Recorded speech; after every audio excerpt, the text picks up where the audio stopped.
नमस्कार, स्वागत है सभी दर्शकों का ट्रू मीडिया ज्योतिष विज्ञान में। हमारा आज का विषय है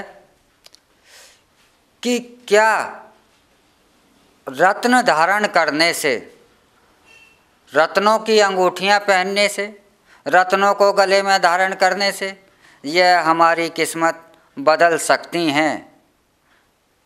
तो कैसे?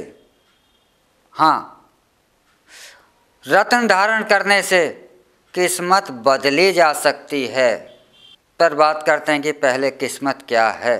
भगवान श्री राम ने कहा मनुष्य के हाथ में कर्म है और जो आपकी किस्मत है वह कोरा कागज है और उस कोरे कागज पर आपको अपने कर्मों के द्वारा अपनी किस्मत लिखनी है।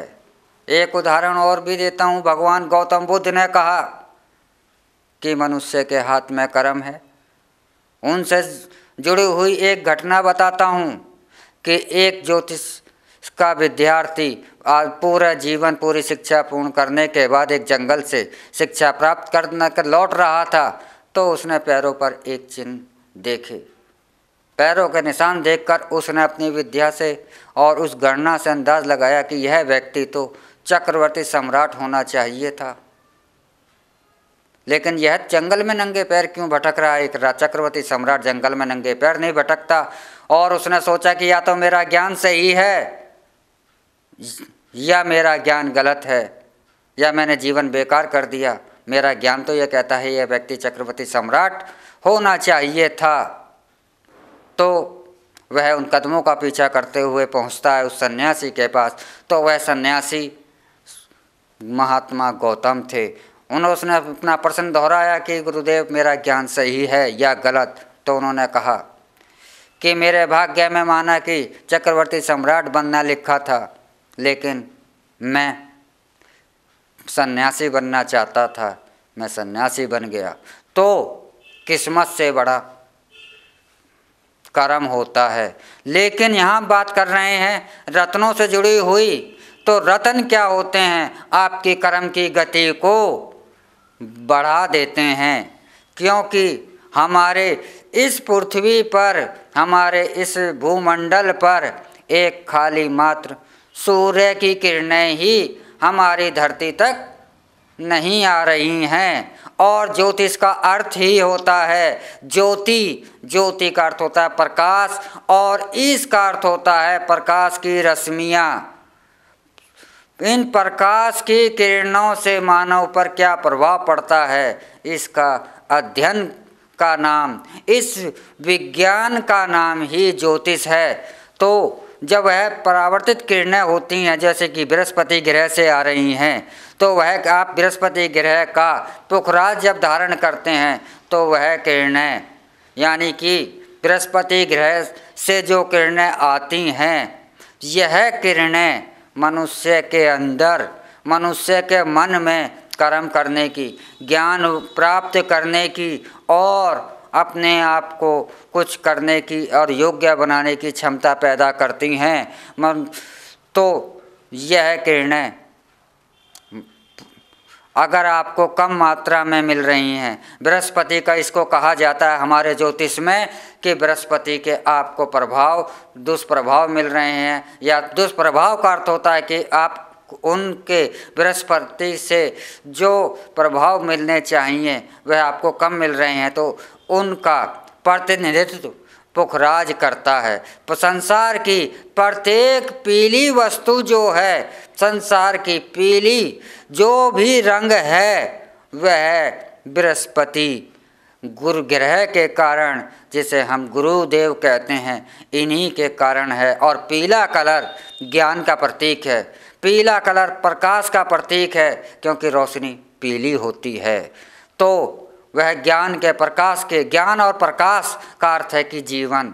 और जब यह करने प्रभाव होता है, आप ज़्यादा लेना चाहते हैं तो आप इन नगों को धारण करते हैं।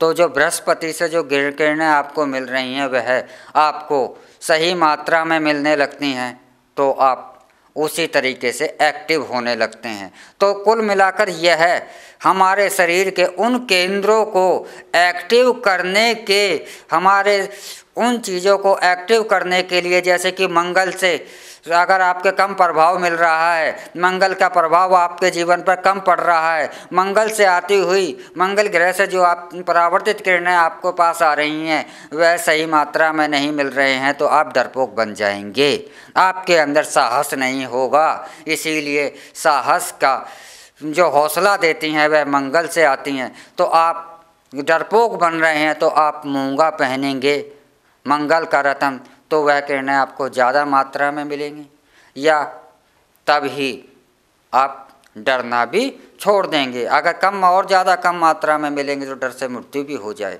मंगल की किरणें, और मंगल जितने भी पृथ्वी पर लाल रंग हैं, लाल चीज़ें हैं, वह सब उन्हीं का आधिपत्य होता है। जैसे कि मसूर की दाल मंगल के प्रभाव से ही पैदा होती है, अगर मंगल ग्रह नहीं तो इस धरती पर मसूर की दाल भी नहीं। ऐसे ही बहुत सारे उदाहरण हैं, और इसका सबसे बड़ा सबूत आज विज्ञान भी मानता, और सबसे बड़ा सबूत है कि प्रत्येक पूर्णमासी के दिन समुद्र में ज्वार भाटा आता है, क्योंकि यह ज्वार भाटा चंद्रमा के जो किरणें हैं वह जल, यानी कि इस धरती पर जल का मतलब है चंद्रमा, तो वह आकर्षित करता है। तो इसे ना तो आज का विज्ञान झुठला सकता है और ना आज का साइंस झुठला सकता है कि इनका प्रभाव पड़ता है, क्योंकि मनुष्य पर प्रकाश का ही तो प्रभाव पड़ता है। मनुष्य प्रकाश की स्थिति के अनुसार ही कार्य करता है। रात्रि में उसे नींद आती है क्योंकि हमारा शरीर इसी सिस्टम से बना हुआ है, क्योंकि प्रकाश कम है तो हम सो जाएंगे, प्रकाश होगा तो हम एक्टिव होंगे।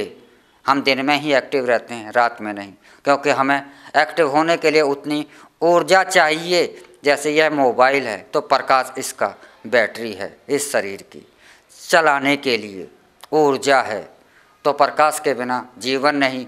तो ज्योतिष के बिना भी कोई भी जीवन है ही नहीं, क्योंकि ज्योतिष गणना है। तो इन रत्नों का प्रभाव पड़ता है। लेकिन आज की डेट में क्या हो रहा है कि रत्न जब ही काम करते हैं जब इनको सही मात्रा में पहना जाए। आपको मंगल की किरणें यह ध्यान रखना है, जैसे कि शनि से पीड़ित लोग चल रहे हैं तो वह नीलम धारण करते हैं, तो नीलम जब ही काम करेगी जब आप उसे सही मात्रा में पहनोगे। यह अध्ययन के बाद पता लगता है कि आपको उस ग्रह की कितनी मात्रा चाहिए।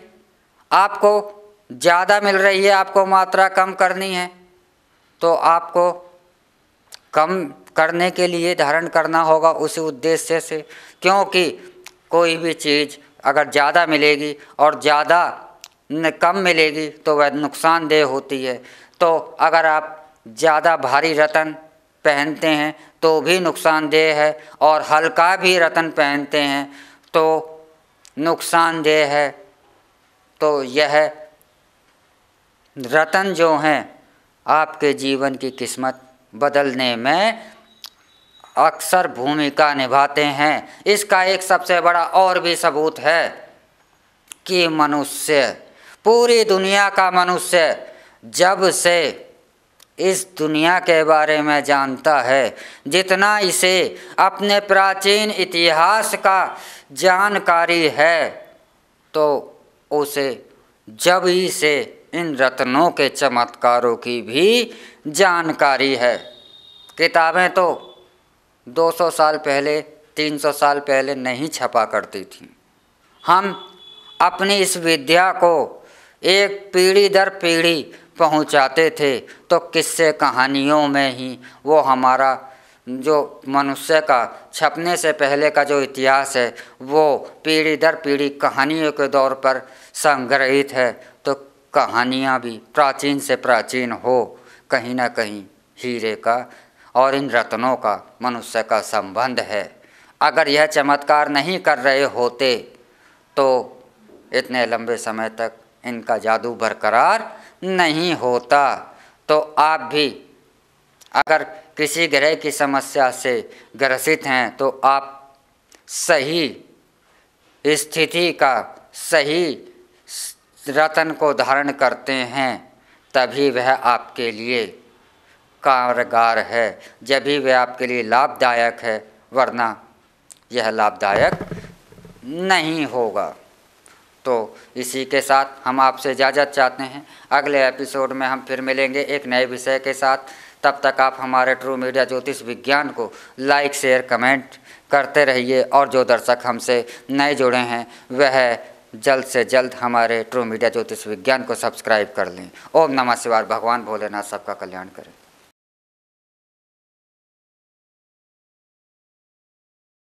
अगर आप ये वीडियो YouTube पर देख रहे हैं तो हमारे चैनल को सब्सक्राइब करें और बेल आइकन को दबाना ना भूलें। अगर आप Facebook पर ये वीडियो देख रहे हैं तो हमारे पेज को लाइक करें।